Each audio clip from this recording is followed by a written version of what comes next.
£432,000 to £3 million. One filing year, one business. Same farm where the crops weren't worth planting and the cattle were under a government lock that ran far longer than anyone said it would. That number is not a projection. It is not a fan account doing optimistic arithmetic. It is a filed figure at Companies House on the public record for the year ending the 31st of March, 2025. And before that number lands the way it should, you need to understand exactly what was happening on that farm at the same time. Because the brewery wasn't growing inside a success story. It was growing inside a wreck.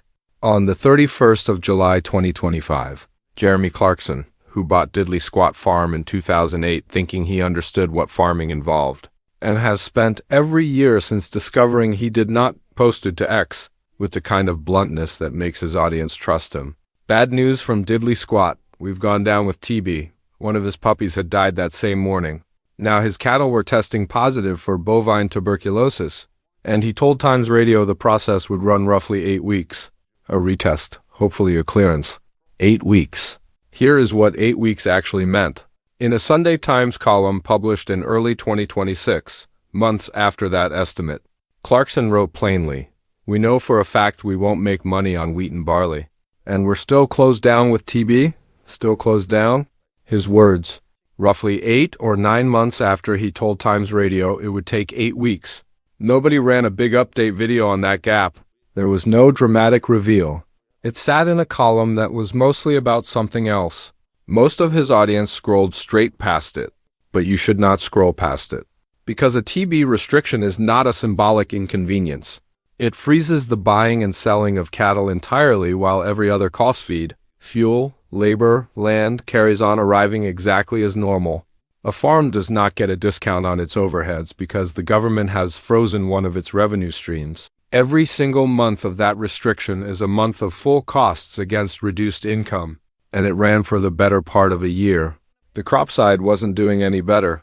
In that same column, Clarkson described what his land agent Charlie Ireland, the man the show calls Cheerful Charlie, and who has the specific gift of delivering catastrophic financial news with the cheerful manner of someone announcing a pleasant weekend, told him flatly, there was no point putting spring barley or Durham wheat in the ground. Not that it was risky, a mathematical certainty of a loss. Clarkson's own words.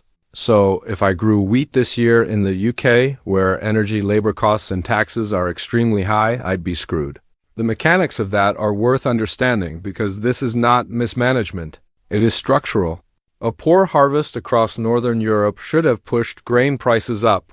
Instead, the rest of the world had a bumper year. The global market flooded. Prices collapsed anyway, right as UK energy, labor, and tax costs stayed stubbornly high. Low prices. High costs? That's not bad luck.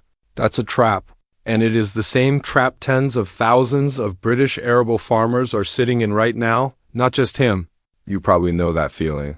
Not necessarily about farming, but the specific feeling of working harder than ever inside a system where the economics have shifted against you and the numbers simply will not work no matter what you do. That is what Clarkson's crop year looked like in 2025. So here is what makes what happened next genuinely strange. While the crop side of Diddley Squat was absorbing a disease restriction that wouldn't clear in a grain market that had made planting pointless, the drink brand built from that same farm's barley filed these numbers. Total equity, £432,500 to just over £3 million. Current assets, £1.7 million to just under £5 million. Stock alone, £608,900 to £1.9 million. Debtors, £96,600 to £1.8 million. Cash in the bank, £23,800 to £1.2 million. Staff, 28 to 53. And per a Sunday Times figure reported alongside those accounts, sales moved from £7.8 million to £21.3 million. Every single one of those figures, same direction.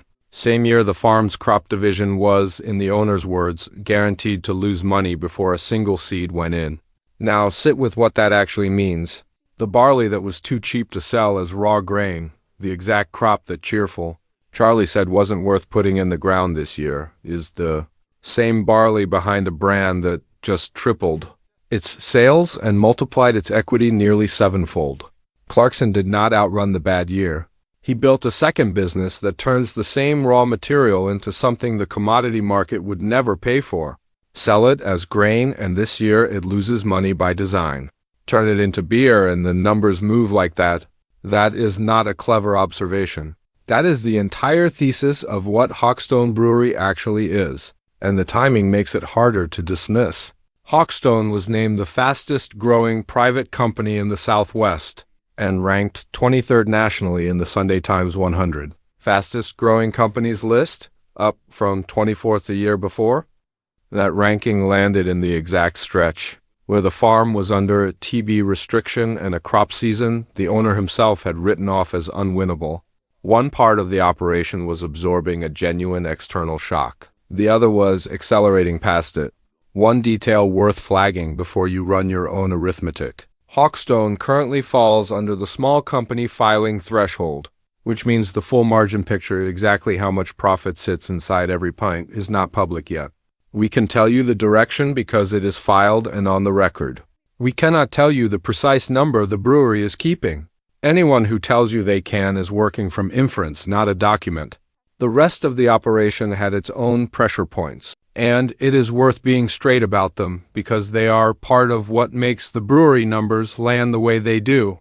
The Farmer's Dog, the pub Clarkson opened near Burford in August 2024, disclosed in the September 2025 column that it had been hacked and defrauded out of £27,000. In that same column, he described a separate incident, customers allegedly attempting to defraud the business through fake food intolerance claims worth £50,000, two separate hits, disclosed together in one column about one small pub. This is why one pub in the UK is closing every single day, Clarkson wrote, framing both as symptoms of an industry-wide collapse rather than events specific to his door. The pub stayed open. It absorbed both and kept trading. The farm shop closed entirely in December 2024 when Storm Dara came through. It stayed shut through January and February before reopening on the 1st of March. 3 months of zero farm shop revenue, landing on top of everything else in the same window. And Clarkson being Clarkson, there was also a planning battle running underneath all of it. West Oxfordshire District Council has a long history with him. They blocked the car park, the restaurant, the access road. The barn restaurant he built was forced to close under enforcement action. That particular fight is now widely credited with changing national planning rules, provision journalists have started calling Clarkson's Clause, allowing farmers to convert disused agricultural buildings without full planning permission. The council accidentally spent ratepayer money fighting a man so publicly that Parliament rewrote the rules as a result. They might still be thinking about that. On the car park specifically, he won a 2023 appeal to keep a temporary version running, but under a condition requiring the land restored to its original state within 3 years. That deadline is now close. As of the 5th of July 2026, his bid to extend the car park through 2030 received high-level backing from the Highways Authority. The council's final decision has not come through yet, but the momentum is currently with him. There is one more thread here, and we want to be completely straight about what we actually know, because this channel does not put a number on screen unless we can back it up with a document. 2 companies appear on the public register under the names Diddley Squat Farm Shop Limited and Diddley Squat Farm Limited. Both are registered not in Oxfordshire, but at an address in Hemsworth, West Yorkshire. One of them, the farm shop entity, was dissolved on the 26th of August 2025. Whether either company connects to Clarkson's real operating structure has not been confirmed. It might be a naming coincidence with no connection to the farm at all. It might be something else entirely. We are not calling it a smoking gun. Right now, it is a loose end. And loose ends are exactly the kind of thing this channel digs through properly before we put a claim on screen. So here is where things actually stand today. A TB restriction that ran far beyond 8 weeks, and that was still in place as of the most recent column on record. A crop year the man himself called a guaranteed loss before a single seed went in. A pub that absorbed 2 separate financial hits in 1 month. A farm shop that lost 3 months of trading to a storm. And right in the middle of all of it, on the same land, under the same name, using the same ingredient, a brewery that turned 432,000 pounds into 3 million pounds, tripled its sales, and nearly doubled its staff in 12 months. That is not a celebrity coasting on a famous face. That is someone who looked at the one part of his operation that was structurally broken on the open commodity market and rebuilt it into the part of the business now growing faster than almost any other private company in the Southwest. The wheat lost money because it was sold as wheat into a market that had collapsed. The same wheat turned into beer did the opposite. Nothing here is finished. The next set of filed accounts hasn't landed.